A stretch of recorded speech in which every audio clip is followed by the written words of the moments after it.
Over in the Senate, Defense Secretary Ash Carter getting grilled by members of the Senate Armed Services Committee on the U.S. strategy to fight ISIS abroad and here at home. Republican Senator Deb Fischer of Nebraska participated in the hearings today.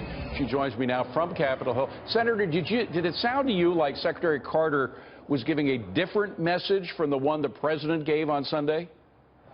The American people understand the threat of ISIL, and they want to know what's being done about it. And Secretary Carter, I appreciate him coming to the committee today, but he did have a different tone. I agree with you on that.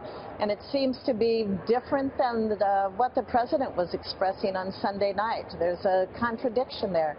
The secretary was saying that more needs to be done, and we heard from the president on Sunday night that he still is talking about this policy of containment that he first spoke about in November. I think it was November 13th when he was talking about that. And not only Ash Carter, but also the head of the Joint Chiefs last week was saying he disagreed with the president on whether ISIS is contained. I'm wondering if the president is persuaded by anybody in the military or in that whole complex, if he's persuaded by any of their arguments at all. Well, I appreciate the plan that the secretary put forward. He talked about special operation forces taking a more active role. Many of us have talked about that happening. I think we need to work with our other partners in the area and at least be speaking with them. I was surprised when the secretary said that hasn't happened.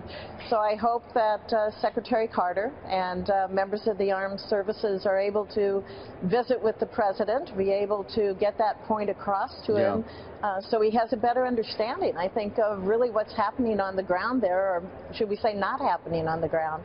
Senator, another thing that's not happening is we really have some security leaks that are not being attended to. We had 2 Afghan soldiers who are unaccounted for now. They were being trained in Georgia. Do you think there are some serious problems that we have now that we have to address on security that are not being addressed? We always have to be vigilant. We always have to have the security of this nation foremost in our thoughts. And when we learn of these security leaks that are happening, security breaches that are happening, I think it just reinforces what many of us are saying. We need to pause in many of these areas and take a step back and re-look at what our processes are. If they need to be enhanced, the security of this nation is our #1 priority. I take that seriously. I know my colleagues do as well, and I hope that we can work with the administration in making sure that this country and the citizens are secure. Senator Deb Fischer from Nebraska, thank you very much for being with us. Appreciate it. Thank you.